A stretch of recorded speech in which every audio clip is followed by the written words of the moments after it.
Hello, pet enthusiasts. Welcome to Pet Chat. My name is Jason Zakowski. I'm the dog dad of Bunsen, Beaker, Bernoulli, and Ginger. I'm the cat dad of Ginger, the science animals on social media. My co-host with the mostest is...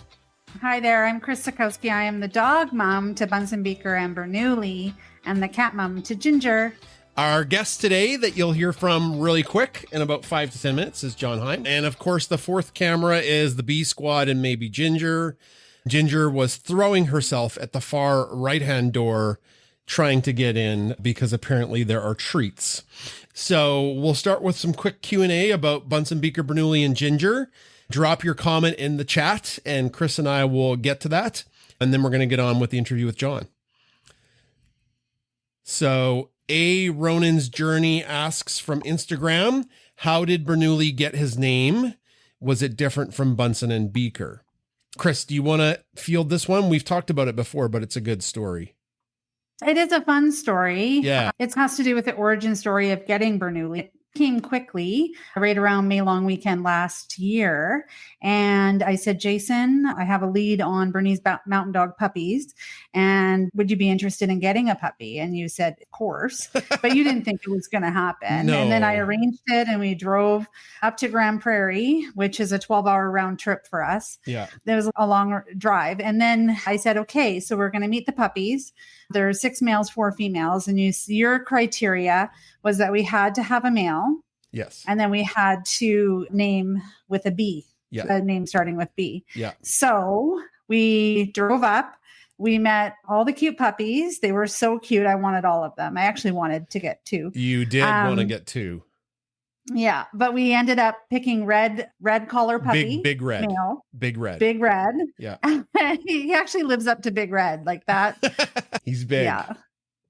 Gets a little longer, something a little longer with Big Red. That's a commercial from my childhood. But anyway, so we're driving home and we're thinking of names and science names, of course, to tie with our theme. Yeah. And I was looking at a bunch of lists and finally I just said, what about Bernoulli? And I knew it was the right one because Jason's voice also caught and he said, yep, that's perfect. Yeah. Bernoulli is a Swiss scientist, Swiss-German. The Swiss want to claim Bernoulli and the Germans want to claim Bernoulli. Bernese Mountain Dogs are, of course, a Swiss breed. So that fit. And what made my voice catch was our account tries to promote kindness and science and provide lift. And that is one of the main principles of Bernoulli's principle is the principle of lift. At least it became lift after many years. Bernoulli was not alive when planes were flying, but his principles of changing pressures due to speed is how planes fly. And it's now called the principle of lift. So that's where Bernoulli's name came from. Thanks for that great question. Okay, we got another one from Instagram. Cheryl asks, was the crew over the moon happy when you got home? And yes, they were all very happy. I don't think they were as bananas as I thought they would be. They were very happy to see us, as is really any pet when you leave for a while. There was some concern that Ginger would have some shenanigans, be angry at us that we left. As I see Donna's here, and I'm glad Donna's here. Donna Craig says that her cat sometimes acts up when she's gone, but Ginger was fine. She was happy to see us all. Any questions in the chat from Twitter, Chris, before I read more from Instagram? Yeah, the question is, what brand of vacuum cleaner do we have? We had a really awesome, it's a Dyson one that just for spot cleaning, right? But it is beat up. I don't know if I would recommend it. I don't know. But we have a central vac. Yeah. So we have our main vac. Yeah, we're pretty fortunate to have a central vac. It allows you can vacuum the house every day very quickly. We don't vacuum every day, but we do vacuum probably twice a week for sure, or sweep, or more if company's coming over and we don't want them to see the dog hair that piles up in the corners. So that's the vacuum question. Don't be under the couch. It's Tumbleweed City under the couch.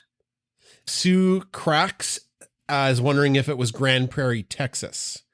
And that would be a lot more than a 6-hour drive. No, that's Grand Prairie, Alberta, Canada. We're Canadian and we live in Alberta. So that would be a heck of a thing to get a dog from Texas. Not impossible, just improbable. No.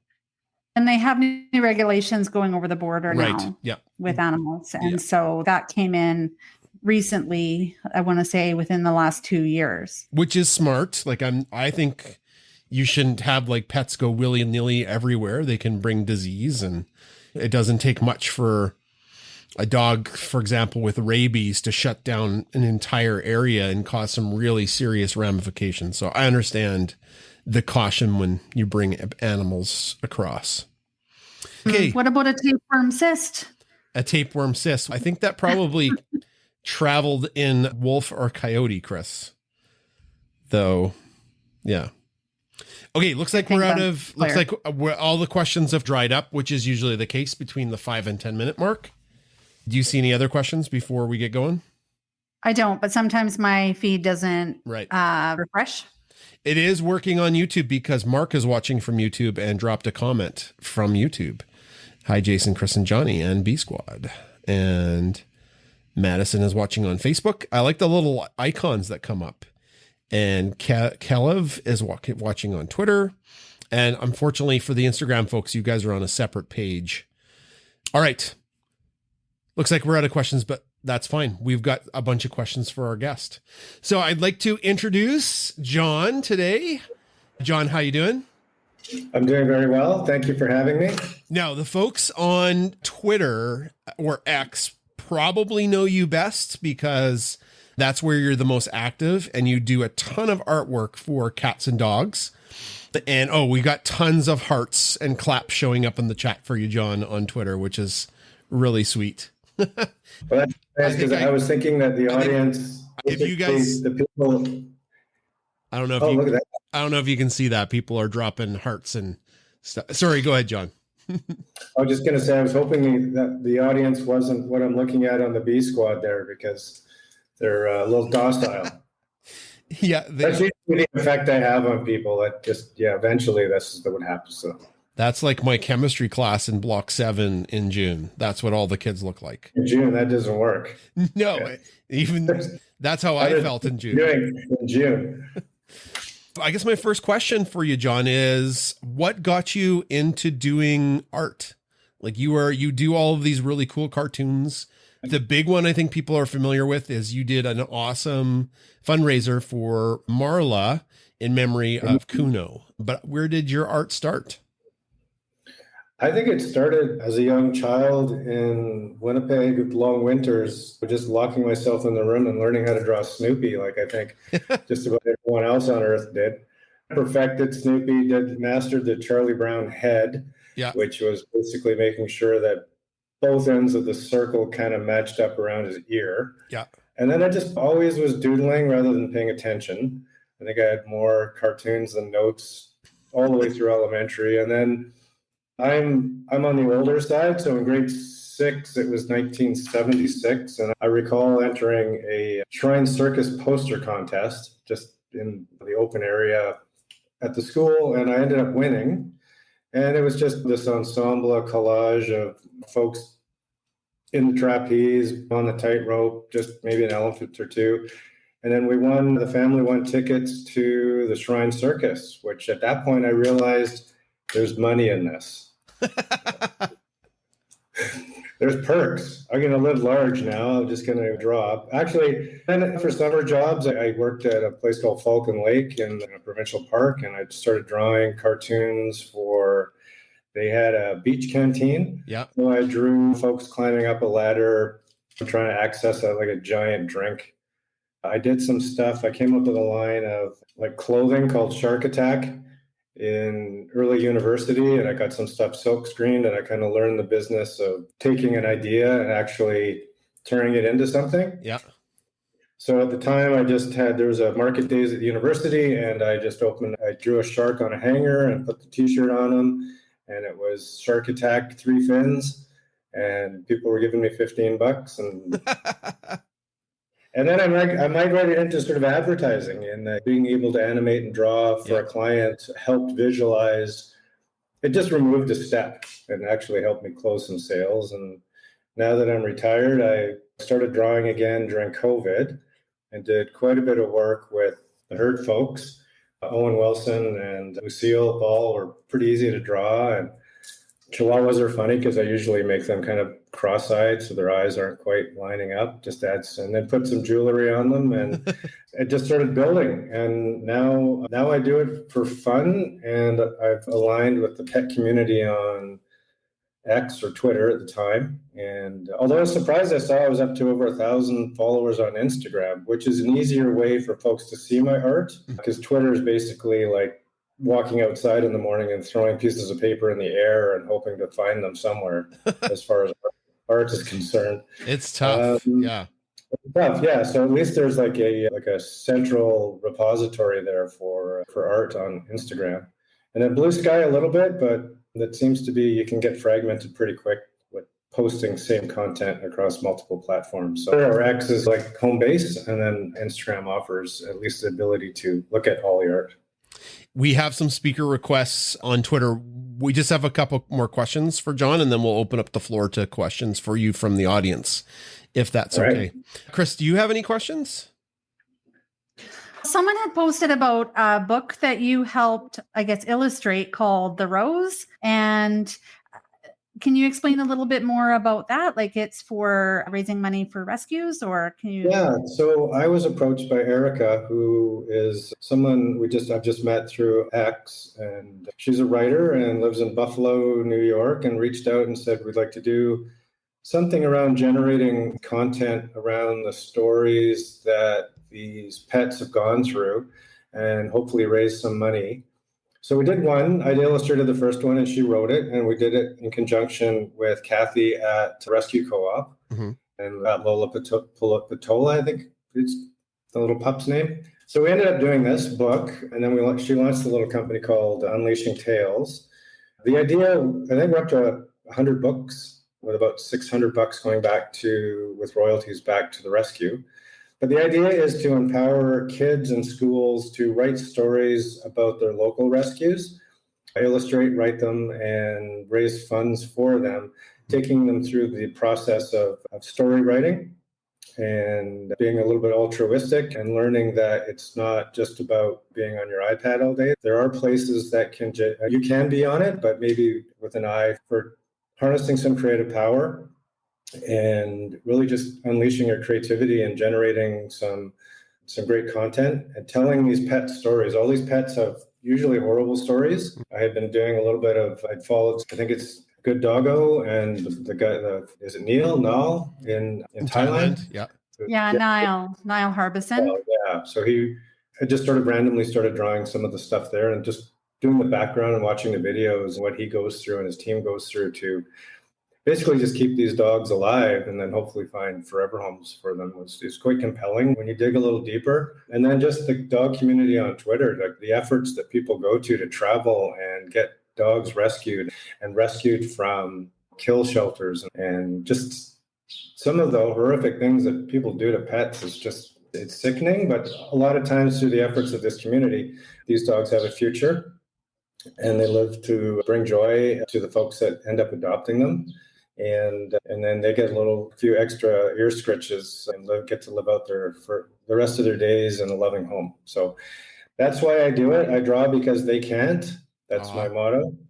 And I've started drawing. There's a little dog called Deke who visits little cancer kids. And so I started drawing some of that. He's got like a little, you can appreciate, a little shirt he wears around and visits kids on their hospital beds and just brings 15 minutes of joy to an otherwise sad situation. I love doing it. It comes easy to me, but I do work at it. And I do make sure that folks have something fun to remember their pets with.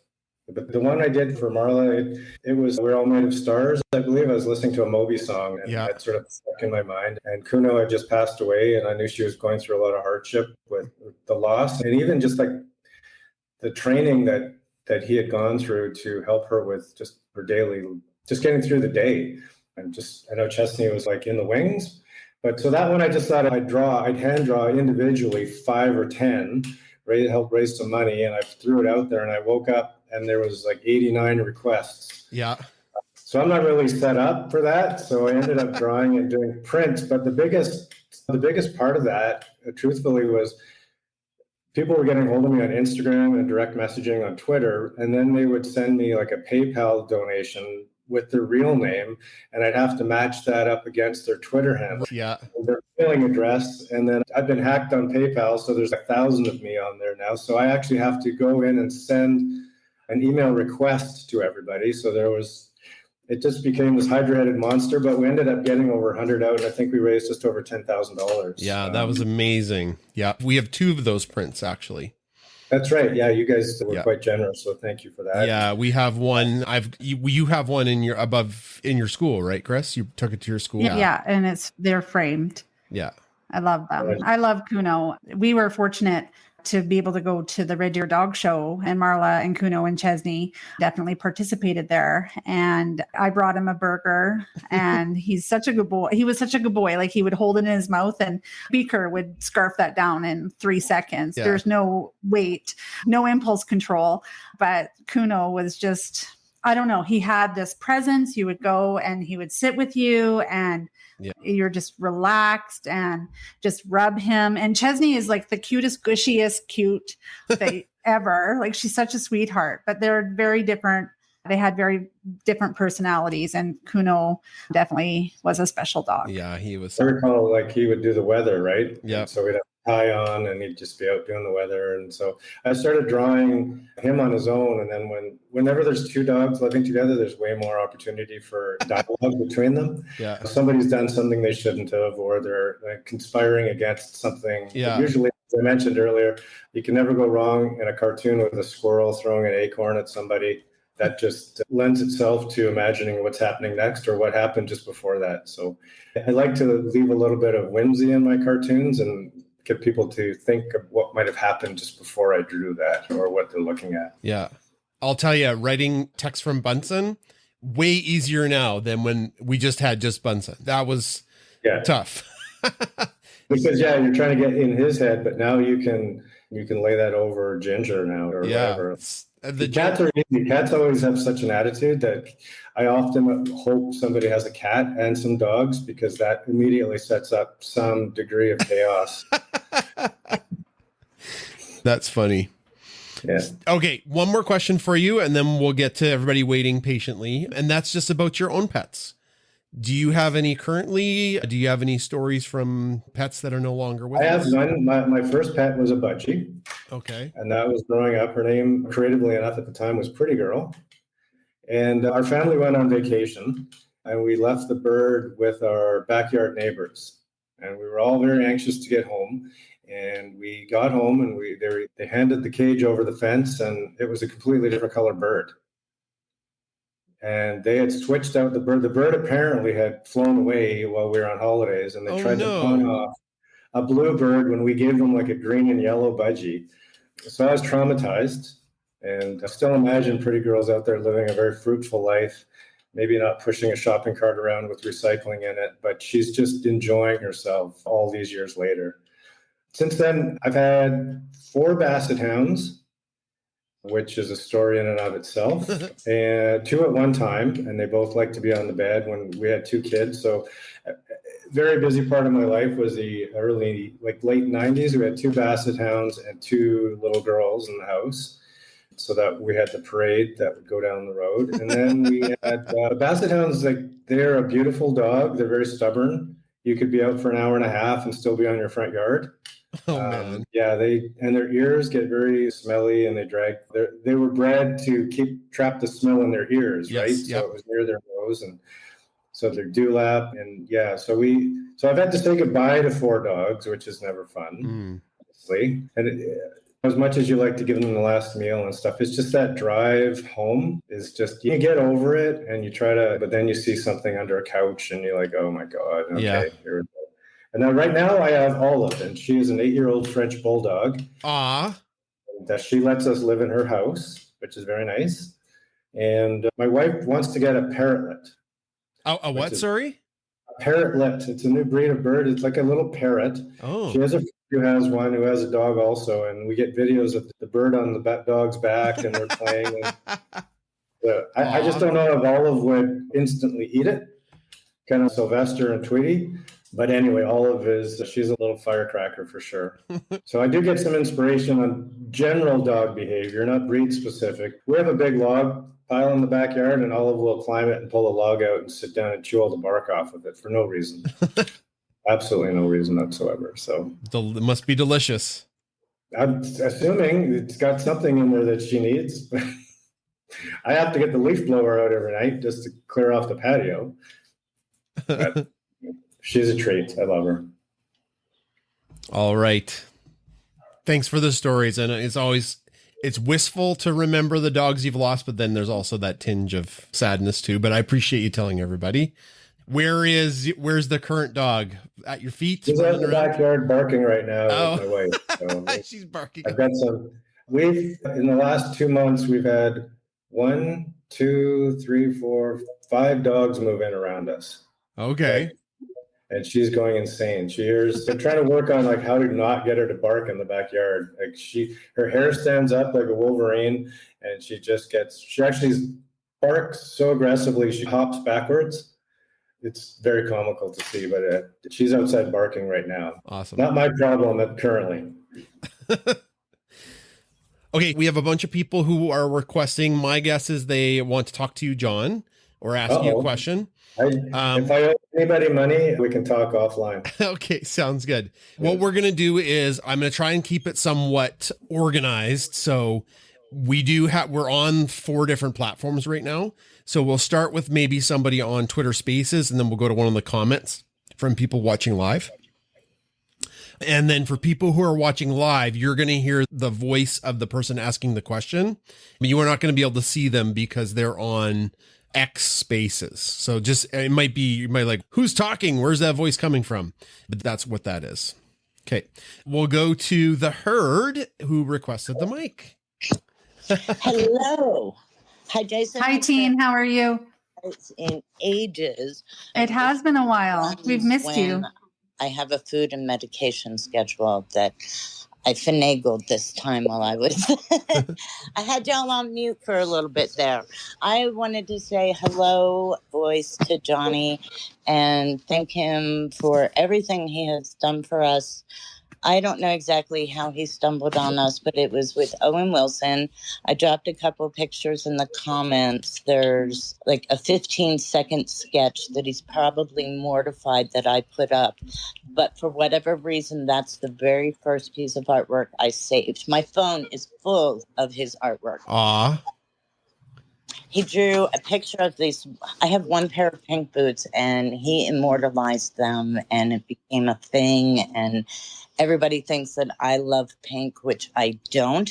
I will accept pink gifts with love because I know it comes from the heart, but it is absolutely not my color. But it is my color because of this sketch that Johnny did for me. Most recently, he helped me raise funds for Catherine O'Hara. She's a senior diabetic Chihuahua who had about 10% of her vision left, clouded over from diabetic cataracts. Diabetic cataracts almost always turn into glaucoma. The cataracts themselves are not painful. Glaucoma is a pressure in the eye kind of thing. And it is extremely painful for dogs, like downright excruciating. And within a week of picking up Catherine, I picked up another dog who had the cataracts and glaucoma. Her eyes were so bad I couldn't even show them online. I couldn't let that happen again. So John did this fundraiser, and we raised over 50% of her bill just from that fundraiser. He doesn't owe me any money, and we'll clear that one up. But he's a fabulous artist, and it's been like watching Ant and Tram of the Pav Dog family grow up. John was a very small account when he approached me, and I fully exploited him. I don't take credit because it's all him, but I'd like to think that I pushed him into the ocean that is dog Twitter and cat Twitter and critters. Aw. So he draws my critters too. He did some great pieces of my bearded dragon. He also, Owen Wilson he was very ill. We nearly lost him around his first birthday. I bought him the stuffed giraffe with giant long legs because Owen had the giant long legs. Owen proceeded to destroy this poor animal, and it became a daily update thing, and we called it the Jeffrey Files. I would like to make it very clear this is Jeffrey with a G, not that other Jeffrey Files, because they're just bad and we don't want to talk about them. But yeah, I put a picture up of the files that he made. That's just a small sample. There were hundreds of them.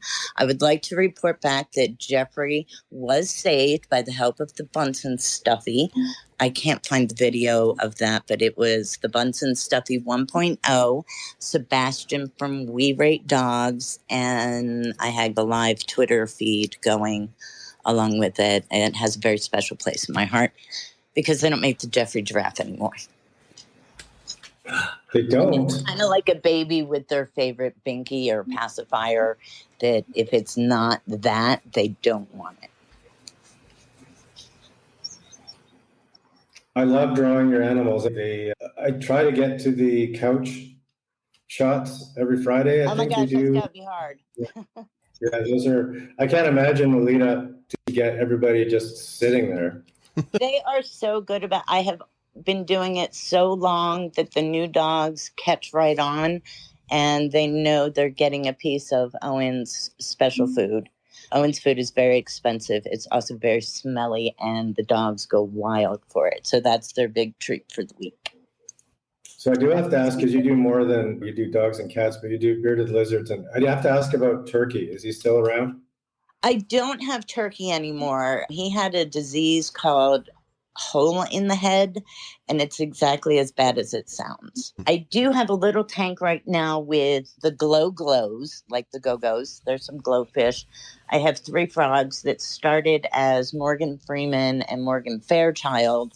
I lost one of them, so I got a couple more, and now it's Morgan and Morgan Amphibians at Law. I have a little community of snails that are keeping it clean for me, so it's super low maintenance. Yay for Herd Mom, because everything else is high maintenance. I also have a general pet chat update. I know there's some of our mutual followers on here, and maybe some of your followers remember me from a while back, but 2 of my parapups, Kiefer Sutherland, who's been paralyzed from the shoulders back for 2 years, is ready to start walking. He's crawling with both legs. He's standing up, holding it. He's figuring out how to move his legs with help from me.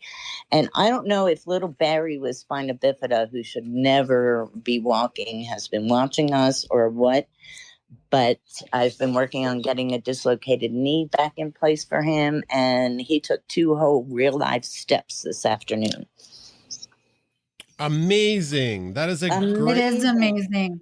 I saw your posts about it earlier and I was like, whoa. Yeah, I was like, whoa. Amazing. So here, I'll repost it. And that way, if you want to share that one, because it is good. And for folks, for example, that are on Instagram, Facebook, and YouTube who maybe aren't familiar with who you are a registered nonprofit, and you basically help out dogs that have special needs, right? The most extreme special needs. Right. Some of them are not extreme, but for the folks off platform, I do have a very small Facebook. I had a private issue that I don't want to discuss with Instagram. Maybe we'll go back someday. I have a dog that has no back legs. I have paralyzed dogs. I have blind. I have deaf. I do a lot of medical rehabilitation as a foster mom for animals that need amputations. I never thought I would be an expert in the care of such a procedure, but I am. And I'm very honored that they let me help them. And then you also help organize cross-country travels, like remember Nacho? Yes, the Nacho run. Yeah. Nacho was brought into my veterinarian with bags of medicine and a stack of veterinary papers that turned out not to be really the situation. But he was a golden retriever and too big for my house. So where does he need to go? The Golden Ratio in the Florida Keys. We got together. This was my first big run. And from Idaho to the Florida Keys, it took about a week. We had a ton of volunteers. The whole internet watched this thing. It was in the news. Mm-hmm. 2-time Pulitzer Prize winning journalist Gwen Fiosa, mom to the dog Sergio. You should check them out. Shameless plug there. She wrote a lovely article about it, and that kind of made me want to get more involved with that.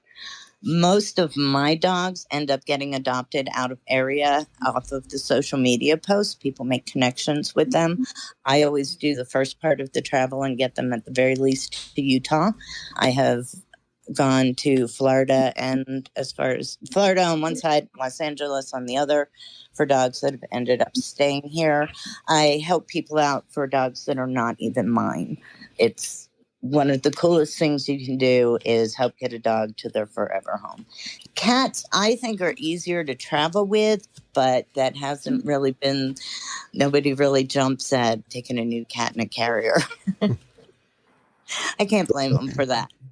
Cats are super particular at the Starbucks drive-thru too, so you don't want to travel with cats. No, they don't mix well with Starbucks. They're very demanding. Yes. That other magic window, though, that has the broken ice cream machines, I won't plug them. They have some good ice cream, and cats. Some cats love cream, some don't. I have one that requires milk on the floor every day. Can't be in a dish, can't be on a counter, has to be floor milk and a couple little drops, and she toodles off. Oh, that's cute. Thank you so much for all that you do, Teen, and for stepping up to speak. We really definitely appreciate it.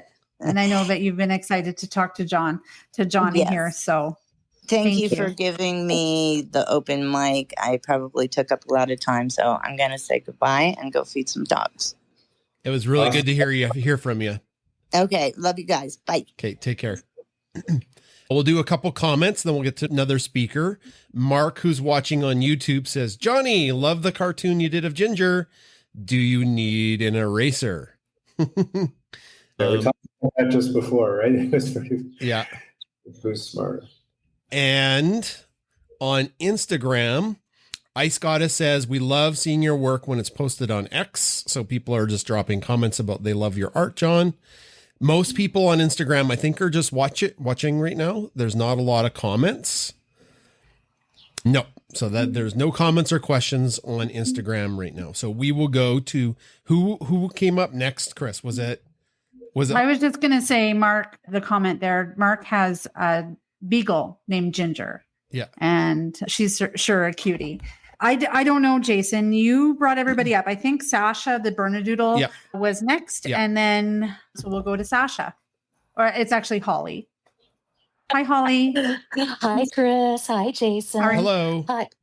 I'm good. And just wanted to say I'm so glad you guys enjoyed your week on my little island here. Yeah. So it was awesome. That was awesome. Sasha misses you, of course. She loved all the cuddles and loves. But I wanted to give a huge thank you to John for Sasha's birthday drawing. We absolutely love it. And she has been my little Muppet since the first time I ever saw her. And there's a little story there. I've been calling her a Muppet since she was a little puppy. And when she was about 6 months old, some friends of ours from Seattle came up to visit. And they walked in, met Sasha, and one of them she says instantly, my God, you're right. She is a Muppet. So yes, next step is to get that mounted and framed and add it to my Sasha art collection. Oh. So thank you so much for that. We love it.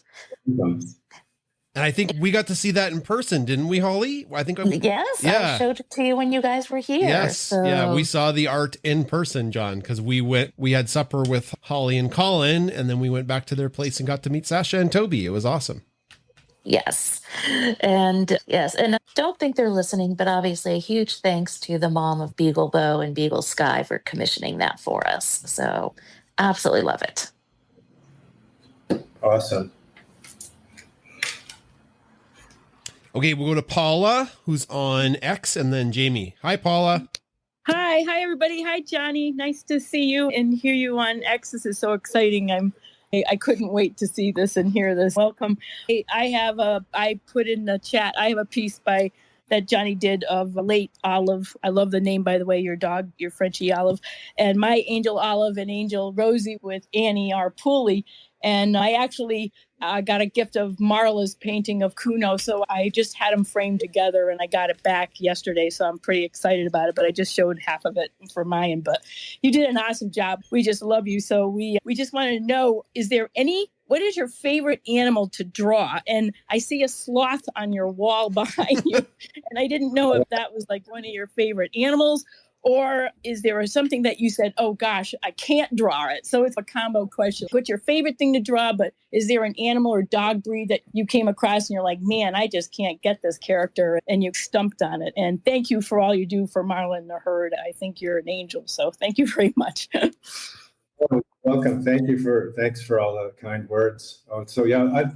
My drawing style has changed quite a bit. I look back I've probably got 1,000 drawings here in my studio that just aren't going anywhere. But if I look at like a sheet, like a stack of photocopy paper, about 500 sheets, I've probably got 6 or 7 stacks the same size of just random art.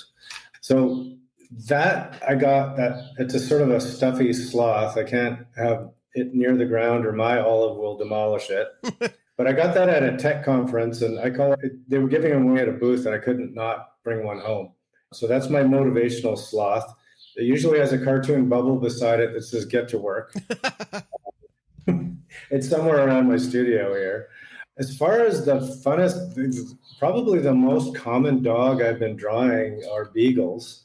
I do a lot of work with the rescue co-op, and then Sky and Bo are both beagles, and they're just easy to draw. They have a fun snout, but I'm trying to test the limits on a lot of my drawing. I just get comfortable with certain poses, and I'm going through all my Disney books and my Warner Brothers books and just looking at the different leg positions of dogs and how they open their mouth and kind of their facial expressions. Their head's turning one way, but their body is the other. Just getting the cadence down for when they're walking, making sure because the legs are alternating. So they're not both out front at the same time. One's back and the middle. It's just weird between running and walking. There's different ways the dogs and animals in general with 4 legs move. So I try to make sure I'm getting a little bit more accurate in my depictions. Even though they're cartoons, there's some thought that goes into them. I've tried to draw Tyne's berry when he's been wet, and I'm just trying not to always be so particular with where the lines fall. And when you've got a wet dog and you're just drawing with ink, which I should just mention now, I just draw in ink and paper and markers. I don't do anything digital. If someone needs something digital, I end up taking what I've done and just scanning it. In some horrific cases, I've gone through the process of inking it and coloring it on the good paper, and then realizing I've got the dog's name wrong. I've misspelt it, so that goes in the garbage, and I have to start all over again. No. Yeah. So, Paul, beagles are easy to draw. I've stretched out, and I've done some birds, and cats are fun to draw too, especially cats in the cat tree or cat condos where they're scratching or they're lazing.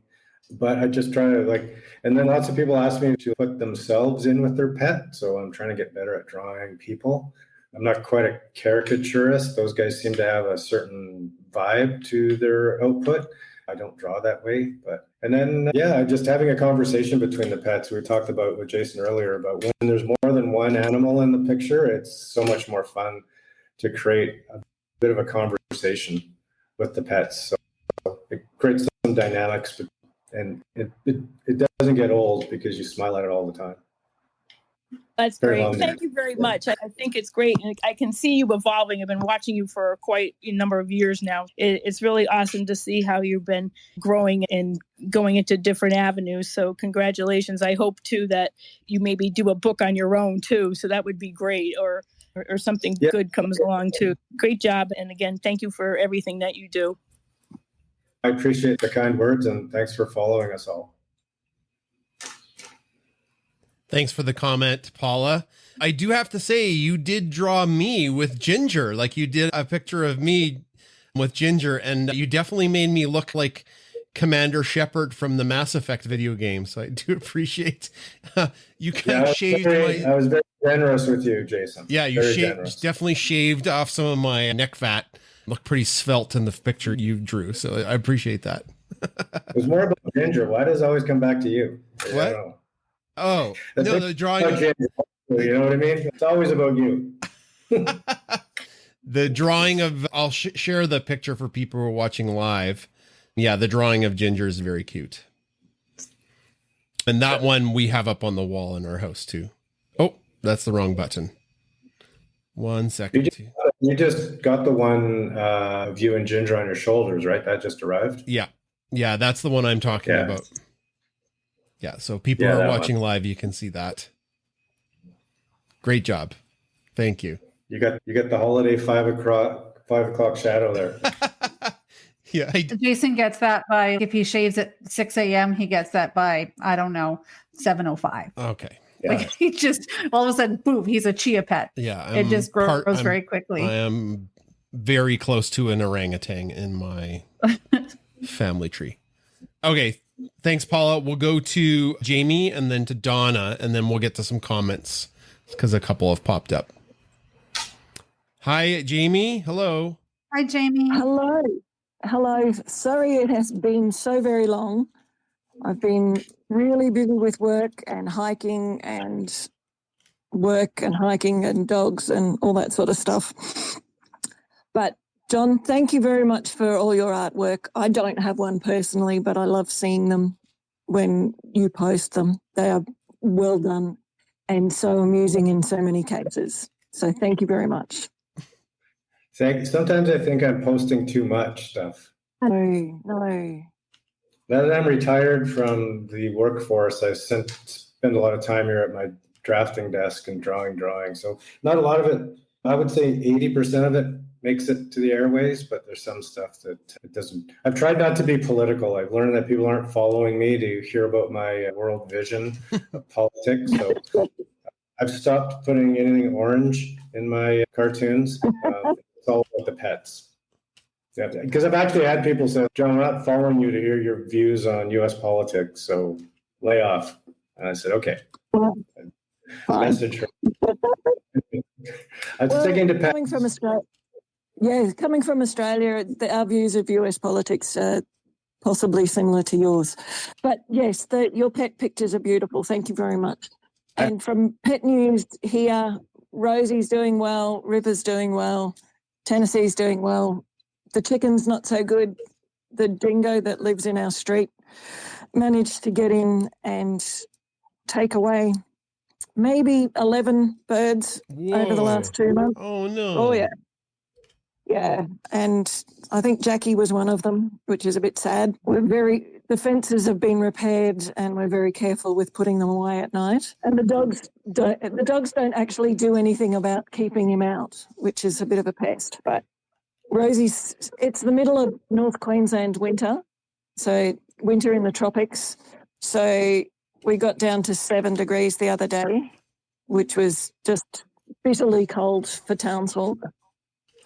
And Rosie still went swimming because she's just insane. I'm glad to hear all the dogs are well, and I'm sorry to hear about the chickens. I know Gord lost a duck to an owl, didn't he? One of his ducks, which was very sad. And then we recently had a weasel come in to the coop. Yeah. And it took a big hunk out of a chicken's neck, and the chicken survived. And so they put polysporin on it so it didn't get infected. But now it's like a growth, like the corpulus. What is it? Cordyceps. The cordyceps is like an alien coming out. I know it's not a good look. It's not a good look. It's but the chicken's alive. Chris, it's a giant scab, and the chicken is doing fine. Yes. Okay. Gosh, the chicken is fine. It just has just the way it healed. Yeah. But thank you very much, and I'll hope to try and get back in more often. Just been so busy. And Donna, it is lovely to see you here. Thanks for calling in. No worries, thanks. Thanks, Jamie. Johnny, you had a little smirk at the 7 degrees. You're a fellow Canadian, hey? That's a beach day in Winnipeg. Yeah.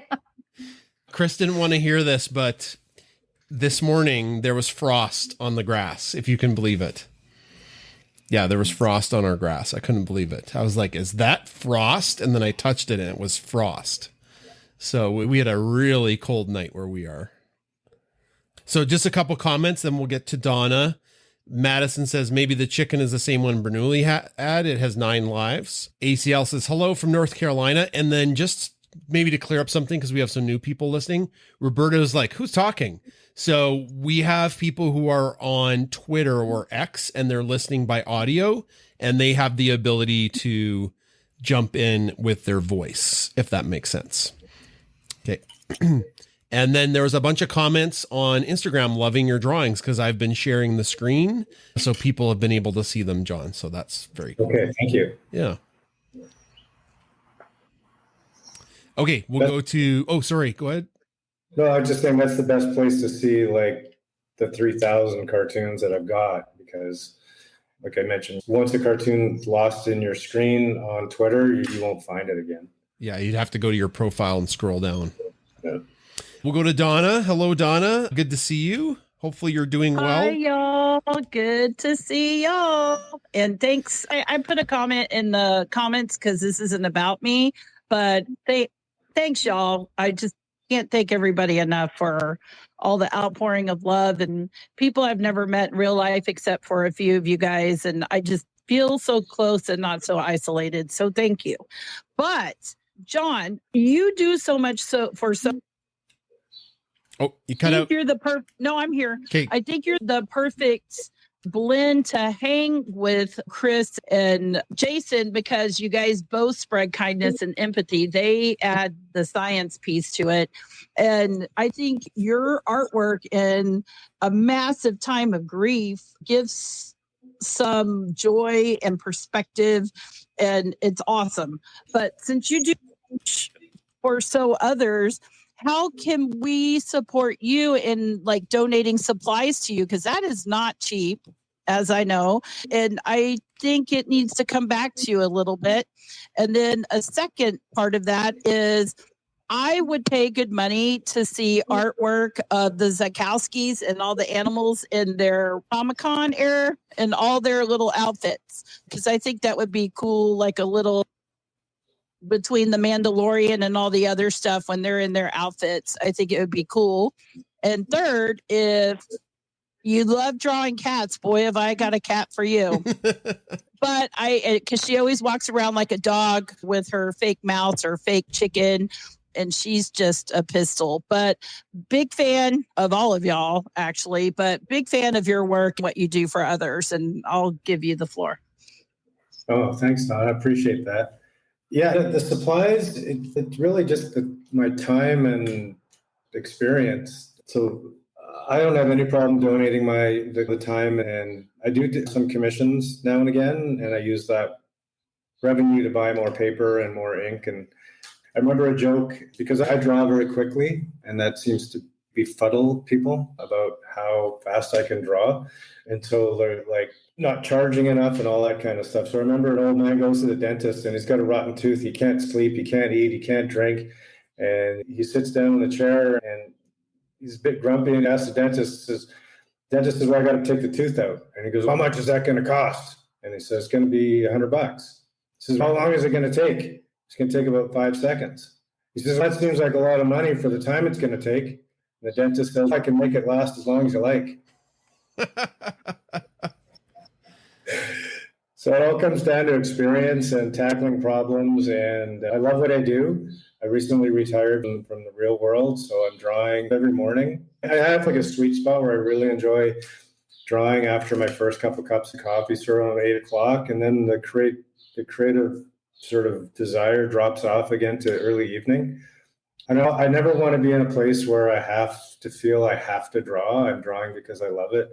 And then I see when someone sends me a picture that I've drawn of their cat or dog that went over the rainbow, or a funny situation that they went through with the cat learning to swim or dogs getting into trouble. And then just bringing joy to folks that I realized that I did that with a piece of paper and a fountain pen.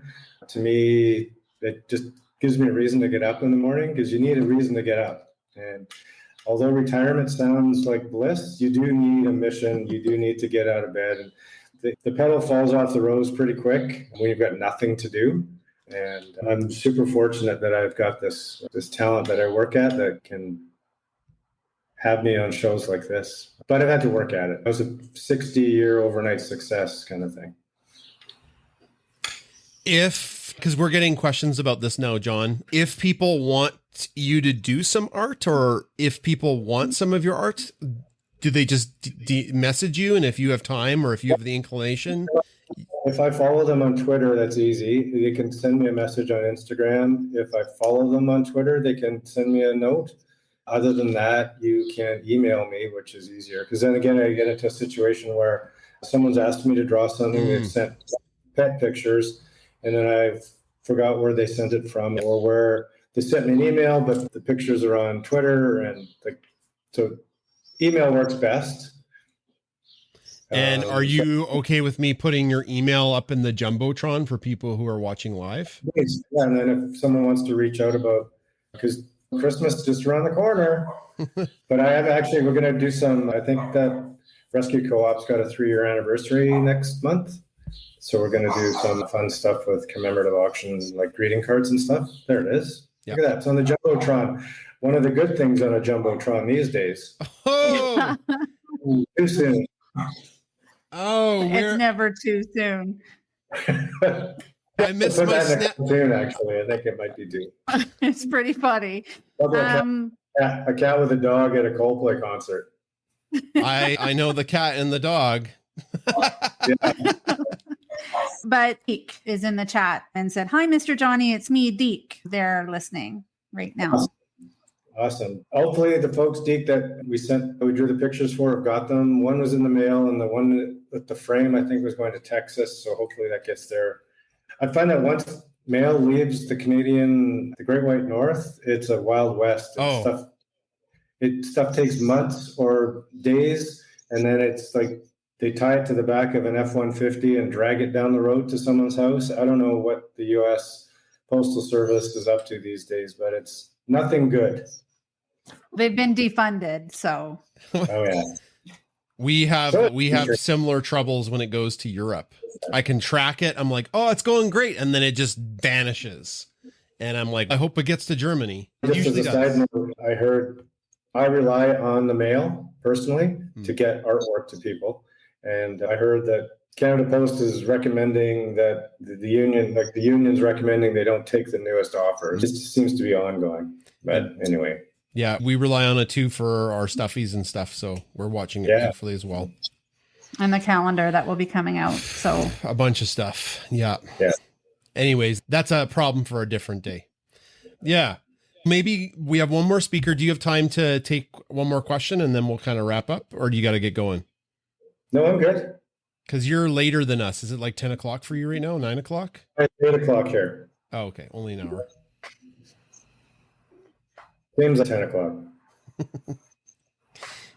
Okay, I'll check the chat again for any. Oh, one question while Belinda's coming up. Do you have a website or just email you? Just email me right now. I don't have a website yet. That's on my wish list. Ultimately, just to make the process easier, mostly for people who want stuff done. Yeah. Because there's probably 5 or 6 questions back and forth before I can pull the trigger. Yeah. And if there's a way for me to I did register a website called cartoonification.ca. It's just being parked right now, but I want the ability for folks to upload photos, pay for something, put some notes in, and send it so I can keep track of it better as well. I've got a stack of stuff here that is in no particular order that I try to get to each morning. So I'd like to be more organized.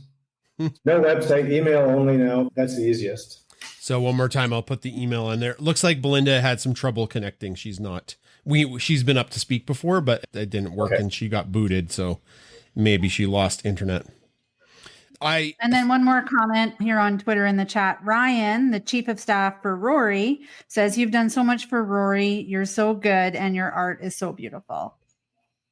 Oh, it's so nice to hear that sort of stuff because, you know what? I do art and I send it out, but I do work alone. So it is nice to hear feedback from folks that appreciate the stuff that I do, because I do work in a bit of a vacuum as far as day to day. And then I just entertain myself by drawing. So it's nice that people appreciate it. So thank you, Ryan. Sounds like how you entertain yourself is a little bit more exciting than how Chris does. Chris, what have you been doing all summer long for fun? Oh, I've been doing math. Oh, Yeah, I know. Yeah. I've been doing permutations and combinations and the fundamental counting principle, probability. Rational equations I've got, but I just am trying to refresh because I have a new course that I'm teaching in the fall. Yeah. It's great. It's math 30-2. It's a high level math. It's a grade 12. It's high school level math. And I just want to make sure I'm fresh and I know it all. So I went to a private boys' school growing up for high school, and there was absolutely zero opportunity to have creative outlets. It was math, physics, and chemistry 300 I had to take in high school. And I still remember the distance formula from physics and all the weird things. Strangely enough, you don't need to know that to draw a picture. But yeah. No, I'm excited. So good for you. Thank you. It's awesome. Thank you for being our guest tonight, John. I so appreciate it. You've done art of our animals in the past, and we've loved it. So I can say it now to your face how much we appreciate the art you've done, and especially that one of Ginger on my back, which is really sweet. That one's hanging in our house in the living room. And we have people notice it. They're like, "Oh, that's so cool!" Like people notice it and they make comments. Like it's really fun. Yeah. That's why I do it, just to put a smile on your face. Thank you. Okay. I appreciate you having me on. So thank you very much. And hopefully everyone enjoys their summer, and I'll check my email tomorrow morning, and maybe there's a few new customers that are going to have some artwork soon. And you are on Twitter and you are on Instagram. What is your handle on both, just for folks? You know what? I'm going to have to figure it out again. On X, I am at John Heim, JOHNHEIM. Okay. And on Instagram, I am art_by_Heim. art_by_Heim. Yeah. Okay, perfect. Yeah, just so folks can find you. And I just wanted to add one more thing. Sebastian from the Cowboy Cat Ranch, also in the chat, wants to thank you for all that you do for the animals. We love Dr. Sebastian. So I've still got some work on my to-do list for him. So let him know it's a work in progress. Perfect. That's us too. Like we finished the first start of our Text from Bunsen book. It took us a week. And so we know all the stuff that kind of goes in behind the scenes and trying to create. We can't draw content. worth beans, Chris. We can't draw anything. No, zero. Johnny's a wizard. I look at what people who have that artistic ability have, and I'm like, how do you do that? It baffles my brain. Yeah. All right. I think we'll wrap up. We'll save our stories for next week. Hey, Chris? Yeah, I think so. Okay. Yeah. We can talk about our stories next week. All right. Hey, everybody. Thanks for coming to Pet Chat today. Again, thank you to Johnny Heim. John Heim, the aspiring cartoonist. I like your handle there. Thank you for being our guest today and giving up your time. Thank you for having me. Yeah. When we announced that you were going to be a guest, there was tons of people very excited. Definitely a lot of folks on Twitter who know who you are, or X, as a lot of the art is shared there. Yeah. Anything else to add, Chris? I know, just thank you again for being our guest and sharing your joy and passion for all that you do, and the donation of your time to help the rescues, and just the positivity that you have. It's just infectious. Yeah. And just thanks again. It's just so great. And thank you everybody for coming and listening to our show tonight or in the future. Like Jamie, it's the morning for her. And yeah, and for those of you who came up to speak. We appreciate you sharing your stories. It's tough to talk in a large group in front of people. So we just love that you're here with us in our community. And as we close, if you haven't already known, Fun Facts with Bernoulli, our Fun Facts book is out. It's on our store. Our link is in our bio. We have a limited supply, and we'll cross our fingers if everything goes to plan, in the next 10 days, the Bernoulli stuffies will arrive at our house, and we will start shipping them out to all of the people who so graciously were part of the pre-order campaign.